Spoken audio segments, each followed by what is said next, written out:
సర్వదేవత ప్రతిష్ట. ఒక శివలింగాన్ని ప్రతిష్ఠిస్తే సర్వదేవతలను ప్రతిష్ఠించినట్టే. అందుకని వేదాలు ఉపనిషత్తులతో పాటు పురాణాల్లో మన విధానం చూడండి. అష్టాదశ పురాణేషు దశప్రతైతే శివ. మనకు లభించిన 18 పురాణాలు సూక్ష్మంగా 10 పురాణాల స్ఫుటత్వాన్ని బోధిస్తాయి.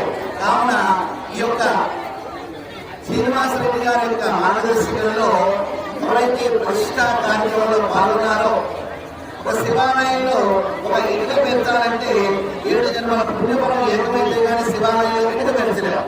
కానీ ఒక నందీశ్వరుడిని, ఒక చండీశ్వరుడిని, ఒక కాలమేలుని, ఒక ద్వారపాలకుడిని, ఒక ధ్వజాన్ని, ఒక ధర్మీకాన్ని, ఒక శిఖరాన్ని, ఒక సర్వసాంబేశ్వరుని, నవగ్రహాలని, వివిధ దేవతా మూర్తులను సర్వాన్ని మనం ఎప్పుడు ప్రదర్శిస్తున్నాము. శివాలయం కేంద్రంగా 30,000 జన్మల పుణ్యఫలం ఏకమైతే కానీ ఆ కార్యక్రమం కుదరదు. అటువంటి యోగ జీవులు, కన్యజీవులు ఈ ప్రాంతంలో ఉన్నవారు మా శ్రీనివాసరెడ్డి గారు మరియు మా మామలపల్లి ముఖ్యంగా శివాచార్య సహస్ర ప్రతిష్టాపనాచారిగా ఆంధ్ర రాష్ట్రంలో ఘన కీర్తిని వారు సొంతం చేసుకున్నారు. ఈ సంవత్సరంలో నామాలు ఉన్నాయి. లలితా సహస్రనామం అమ్మవారికి 1000 నామాలు ఉన్నాయి. విష్ణు సహస్రనామం విష్ణుమూర్తి గారికి 1000 నామాలు ఉన్నాయి.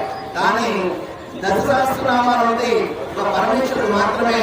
దానిలో ప్రతి మంత్రానికి కూడా ముందు ఓంకారాన్ని చేస్తే ఆ దీర్ఘమైన ఓంకారాన్ని ఎప్పుడు చేస్తామో ఆ మంత్రం పరిపుష్టి అవుతుంది. కాబట్టి అన్ని మంత్రానికి మూలంగా ఓంకారేశ్వర స్వామి పేరుతో ప్రసిద్ధి కాబట్టి ఈ రాష్ట్రానికి ఇది గొప్ప ఓంకార క్షేత్రంగా వాసులతో ప్రసిద్ధి అవుతూ విచ్చేసిన వారికి ధర్మ కర్మ నివారణ జరుగుతూ జీవన్ముక్తికి హేతువుతుందని చెప్పేసి ఘంటాపురంగా మనం చెప్పుకోవచ్చు.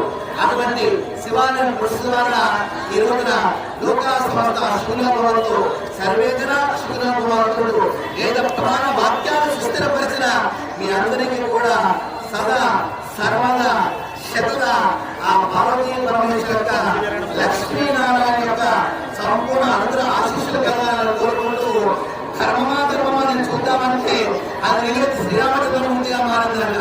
మరి సత్యమా చూద్దామంటే అది మహాదేవుడిగా మారిందంట. అందుచేత సత్యం ఒక కనుగా, ధర్మం ఒక కనుగా, అమస్వరూపమైన త్రినేత్రాన్ని ధ్యానేత్రాన్ని ఒక భక్తుడు సాధించుకోవడానికి శివాలయం కేంద్రంగా ఉంటుందని చెప్పేసి తెలియపరుస్తూ ఇవాళ వచ్చాము, చూసాము, ఫోన్ చేశాము, వెళ్ళాము.